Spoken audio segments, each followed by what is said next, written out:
राम राम नमस्कार दोस्तों। आपका स्वागत है आपके अपने चैनल सत्य सनातन में फिर से एक नए वीडियो के साथ। दोस्तों, रामायण में एक किरदार है लक्ष्मण जी की पत्नी उर्मिला जी का, जिनका जिक्र बहुत कम हुआ है। चलिए आज उन्हीं के विषय में कुछ चर्चा है जो रामायण में करते हैं। यह घटना शुरू होती है, भगवान राम को 14 वर्ष का वनवास हुआ तो उनकी पत्नी माँ सीता ने भी सहर्ष वनवास स्वीकार कर लिया। परंतु बचपन से ही बड़े भाई की सेवा में रहने वाले लक्ष्मण जी कैसे राम जी से दूर हो जाते। माता सुमित्रा से तो उन्होंने आज्ञा ले ली थी वन जाने की, परंतु जब पत्नी उर्मिला के कच्छ की ओर बढ़ रहे थे तो सोच रहे थे कि माँ ने तो आज्ञा दे दी, परंतु उर्मिला को कैसे समझाऊंगा, क्या कहूँगा। यदि बिना बताए जाऊँगा तो रो रो के जान दे देगी, और यदि बताया तो साथ जाने की जिद करने लगेगी और कहेगी कि यदि सीता जी अपने पति के साथ जा सकती हैं तो मैं क्यों नहीं। यही सोच विचार करके लक्ष्मण जी जैसे ही अपने कच्छ में पहुँचे तो देखा कि उर्मिला जी आरती का थाल लेके खड़ी थी और बोली, आप मेरी चिंता छोड़ प्रभु की सेवा में वन को जाओ, मैं आपको नहीं रोकूंगी। मेरे कारण आपकी सेवा में कोई बाधा न आए, इसलिए साथ जाने की जिद भी नहीं करूंगी। लक्ष्मण जी को कहने में संकोच हो रहा था, परंतु उनके कुछ कहने से पहले ही उर्मिला जी ने उन्हें संकोच से बाहर निकाल दिया। वास्तव में यही पत्नी का धर्म है। पति संकोच में पड़े उससे पहले ही पत्नी उसके मन की बात जानकर उसे संकोच से बाहर कर दे। पत्नी का इतना त्याग और प्रेम देखकर लक्ष्मण जी भी रो पड़े। उर्मिला जी ने एक दीपक जलाया और विनती की कि मेरी इस आस को कभी बुझने नहीं देना। लक्ष्मण जी तो चले गए, परंतु 14 वर्ष तक उर्मिला ने एक तपस्विनी की भांति कठोर तप किया। वन में भैया भाभी की सेवा में लक्ष्मण जी कभी सोए नहीं, परंतु उर्मिला ने भी अपने महलों के द्वार कभी बंद नहीं किए और सारी रात जाग कर उस दीपक की लौ को बुझने नहीं दिया। ये जो 14 वर्ष तक का लिखा हुआ है कि 14 वर्ष तक लक्ष्मण जी भी सोए नहीं थे, अभी आएगा वो, फिर वहाँ पे एक और बताएंगे हम।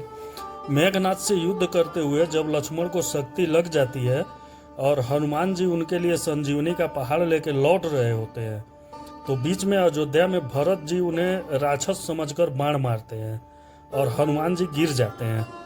तब हनुमान जी सारा वृतांत सुनाते हैं कि सीता जी को रावण ले गया, लक्ष्मण जी मूर्छित हैं।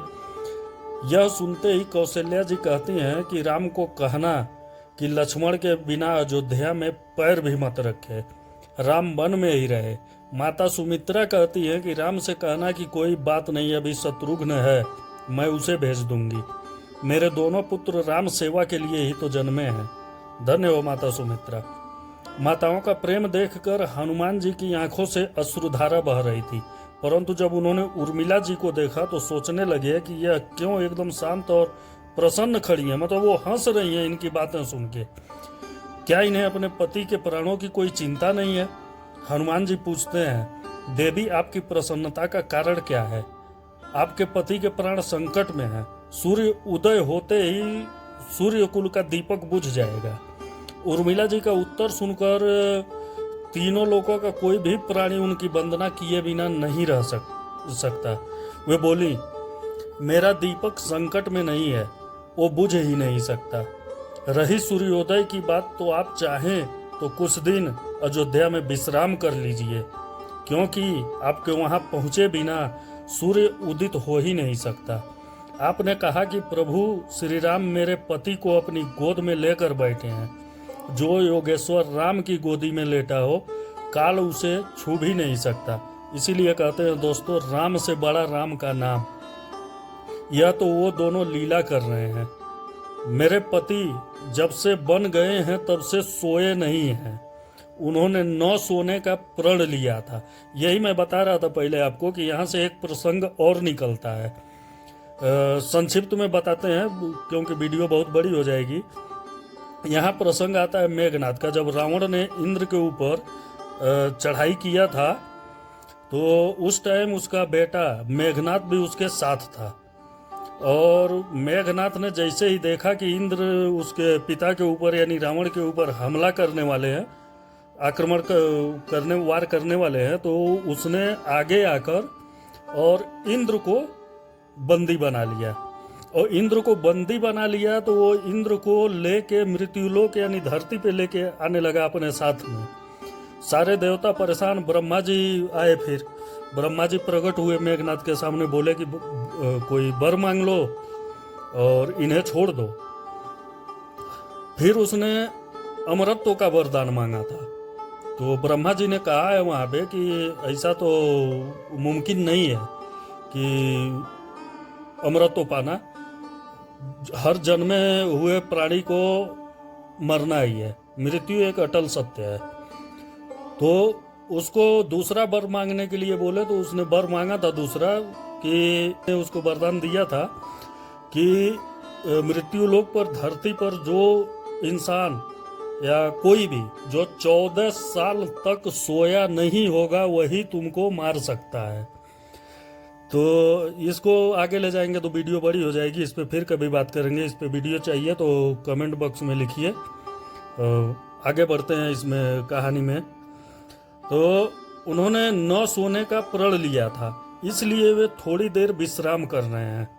और जब भगवान की गोद मिल गई तो थोड़ा विश्राम ज़्यादा हो गया, वे उठ जाएंगे। और शक्ति मेरे पति को लगी ही नहीं, शक्ति तो राम जी को लगी है। मेरे पति की हर श्वास में राम है, हर धड़कन में राम, उनके रोम रोम में राम है, उनके खून की बूंद बूंद में राम है। और जब उनके शरीर और आत्मा में ही सिर्फ राम, तो शक्ति राम जी को ही लगी, दर्द राम जी को ही हो रहा। इसलिए हनुमान जी आप निश्चिंत होकर जाएं, सूर्य उदय नहीं होगा। वास्तव में सूर्य में भी इतनी ताकत नहीं थी कि लक्ष्मण जी के जागने से पहले वो उदित हो जाते। एक पतिव्रता तपस्विनी का तप उसके सामने खड़ा था। और मेघनाथ को भी लक्ष्मण जी ने नहीं, अयोध्या में बैठी एक तपस्विनी उर्मिला ने मारा था। राम राज्य की नींव जनक की बेटियां ही थी, कभी सीता तो कभी उर्मिला। भगवान राम ने तो केवल राम राज्य का कलश स्थापित किया, परंतु वास्तव में राम राज्य इनके सबके प्रेम, त्याग, समर्पण, बलिदान से ही आया। तो दोस्तों, यहाँ तक वीडियो देखने के लिए दिल से आभार। वीडियो को लाइक करें, अच्छे कमेंट करें, चैनल को सब्सक्राइब करें। और किसी टॉपिक पे वीडियो चाहिए तो वो भी कमेंट करें। मिलते हैं अगले वीडियो में, तब तक के लिए जय श्री राम।